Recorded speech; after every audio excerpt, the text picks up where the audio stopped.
Inovações, tecnologias e resultados de pesquisa foram temas do Encontro Nacional da Cultura do Sorgo, realizado de forma online. Sobre este encontro, eu converso com Cícero Bezerra de Menezes, ele é pesquisador da Embrapa Milho e Sorgo. Está aqui no telão. Bom dia, Cícero. Obrigada pela participação. Bom dia, Renata. Eu que agradeço. É sempre um prazer falar com vocês. Cícero, uma curiosidade, o sorgo vem ganhando espaço nas lavouras ou não? Sim, sim. O sorgo, por ele ser uma cultura que tolera mais condições de estresse hídrico comparado a outros cereais, tipo o milho, ele tem sido aumento de área é consistente nesses últimos anos da safrinha, principalmente no chamado safrinha tardia, que é plantado ali após o meados de fevereiro, 20 de fevereiro, é a cultura indicada a ser plantada para essa data. Então, pelas estimativas que a gente tem do comércio de sementes, a gente vê que a área tem ampliado, sim, tem aumentado nesses últimos anos, devido a essa condição dele tolerar mais seca, mais instabilidade. Nosso clima está muito instável, né? E o sorgo tolera isso. Agora, no encontro vocês falaram também sobre tecnologia. A tecnologia para o sorgo ela é um pouco diferente, já que ela é um pouco mais tolerante?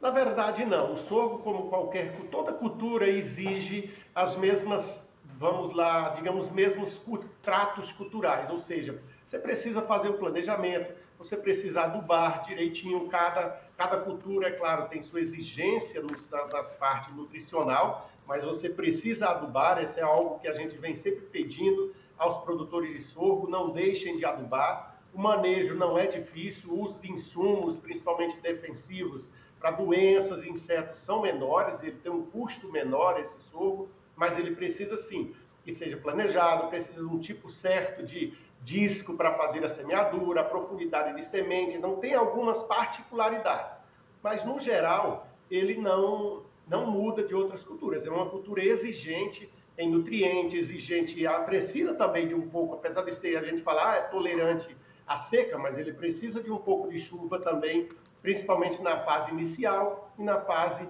de enchimento de grão. Então é uma cultura fácil de trabalhar, mas ela precisa também ter os cuidados, nada tão especial, mas é uma cultura fácil, tá? No encontro vocês falaram também sobre comercialização? Sim, no encontro teve uma palestra do Dr. Jason, que falou sobre a parte de comercialização. A comercialização do sorgo acaba sendo algo ainda interno, tem muito pouca exportação. Ele é mais um complemento ao grão de milho, né? Então, o sorgo vai mais para a alimentação de suínos, aves e depois bovinos, mas é mais um comércio interno. Melhorou muito nos últimos anos essa parte de comercialização. Quando comecei a trabalhar com sorgo lá 10 anos atrás, eu vi muitas lavouras de produtores no campo. O ideal é colher com 13%, 14%, o sorgo estava com 11%, 12% e nada, 12% de umidade e sem comprador. Hoje já é possível fazer até mesmo contrato futuro, ou seja, você vender o seu grão de sorgo ainda na lavoura. Então isso facilitou demais, porque grandes empresas está faltando grão, está faltando grãos para alimentação animal. Então o sorgo é um complemento excelente para essa linha de alimentação animal. Eu ia te perguntar sobre isso, a gente viu agora há pouco falando sobre o custo de produção dos animais, né? O sorgo tem substituído bem, ele tem funcionado bem e diminuído o custo de produção? As pesquisas mostram que o sorgo ele é um complemento ao milho. Nunca podemos falar como é que fala? Substituição. Em substituição total, né? Porque hoje o milho, queira ou não, é o mais... A produção é bem maior, então acaba que o custo em si da alimentação, quando você compara milho e soja, o milho é o quase mais barato. E o sorgo, por ele ter um custo de produção menor, ele fica aí em torno de 30% menor, um hectare, para produzir um hectare de sorgo, isso reflete lá no final, no custo para o produtor, né, para o agricultor. Então, esse custo, sim, ele é bem significativo. Por quê? Ele vai um pouco menos de adubo, a semente do sorgo é bem mais barata do que uma semente do milho, e acaba que tem até algumas tecnologias são pouco usadas, mas deveriam ser mais usadas, principalmente para o produtor de aves. O sorgo ele pode ser dado o grão inteiro para as aves, tanto para coedeiras como para frango de corte. Se o produtor fizesse isso, ele reduziria também essa parte de moagem, que seria mais um custo, né, a ser reduzido. Mas o principal custo, digamos, de redução, nesse caso, é a semente, que é mais barata, e menos pulverizações, menos insumos, no sentido de pulverizações que são menores, por isso o custo do sorgo acaba sendo menor e reflete também num custo menor para o pecuarista. E com relação ao controle de daninhas, como é que fica? Esse é um pouco, diria que um dos gargalos, mas o que a gente recomenda? Nós não temos muitas moléculas para o sorgo, basicamente é a atrazina. Então, o que é recomendável? Você trazer a sua lavoura limpa desde lá da soja. Se você consegue trazer sua lavoura limpa da soja, você não terá problema. Hoje já existe também no mercado um produto que ele permite que você use uma outra molécula. Então, existe um protetor de sementes que, se tratar da semente, você consegue pulverizar, você consegue usar o herbicida S-metalacloro. Então, é mais uma opção que já está nas sementes desde a safra passada. Infelizmente, nós ainda não temos outro, digamos, sorgo tolerante a outras moléculas. Já existe pesquisa, existem mutações que foram feitas no sorgo para permitir pulverizações com outros herbicidas, mas nós não temos comercialmente no Brasil. Hoje o que temos é a atrazina, mas é manejo. O produtor tecnificado, ele já consegue produzir bem e consegue manejar essas plantas daninhas.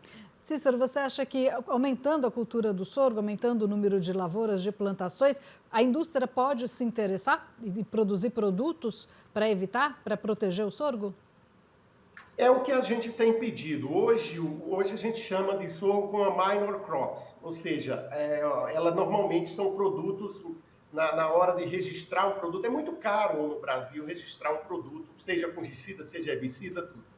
Então, quando ela é uma cultura minor crops, facilita que os testes são menores, os custos são menores e você, se tiver algum herbicida ou fungicida do milho, você adaptar ao sorgo. Com o aumento, o que a gente fala? O sorgo não está para substituir o milho. O que a gente tem visto é o seguinte: qual a área de soja? Hoje, quando você compara a área de soja e a área de milho, nós vemos que na safrinha, menos de 50% dessa área de soja é plantada com milho. Ou seja, nós temos mais outros 50% de área, não vou dizer que está vazio, porque tem outras culturas, como feijão, girassol, algodão, mas nós temos muitas áreas que ainda estão ficando vazias, que poderiam ser plantadas sorgo, poderiam ser manejadas para reduzir esse custo, deixar parado máquinas, deixar parado área. Isso é custo fixo que não tem como o produtor rever, né? É um custo adicional para ele. Plantando sorgo, se bem cultivado, o sorgo não dá prejuízo. Não tem como dar prejuízo. Agora, nesse encontro, o que as pessoas falaram? Por que o produtor, então, não quer investir no sorgo? Se já está tudo ali, tudo pronto, por que ele não quer investir na cultura? Olha, Renata, eu acho que o que falta no sorgo é divulgação e mais pesquisa. Hoje, se a gente for pensar, todas as minhas palestras, a coisa que eu mais tenho feito é tentar incentivar que as universidades não só dê uma aula lá, o estudante fica 5 anos na universidade, ele leva, assim, a cultura do sorgo é ensinada em uma aula de 2 horas, ela entra como outra cultura. Enquanto você pega aí soja, milho, algodão, eles levam um semestre todo falando dessas culturas. Então, o que falta é pesquisa. Nós contamos nos dedos quantos pesquisadores tem de sorgo no Brasil. Eu não vou, assim, eu não quero também retirar, digamos, mas eu às vezes comparo com algumas culturas que eu também acho importante, mas eu acho que o sorgo seria mais importante que isso. Quando eu procuro por pesquisadores, tem hora que eu acho que tem mais gente pesquisando macaúba ou pinhão manso do que sorgo. Então, isso falta divulgação, falta que as universidades, falta a gente buscar mais pesquisadores nas universidades. Em toda universidade tem, assim, 10 pesquisadores de milho. Você não encontra um de sorgo. Então, falta pesquisa e divulgação, porque o sorgo produz muito bem, os rendimentos que a gente tem obtido nos produtores. Já fui chamado para visitar lavouras de mais de 100, 120 sacas plantadas em março. Então, é uma cultura eficiente, muito boa e que dá lucro no sorgo. Então fica aí o apelo do Cícero para que o jovem estudante, quem quer ingressar numa faculdade, no agronegócio, tenha aí um outro campo de pesquisa e pode, de repente, conseguir também um novo mercado, né? Cícero, muitíssimo obrigada pela participação, adorei sua entrevista, muito boa.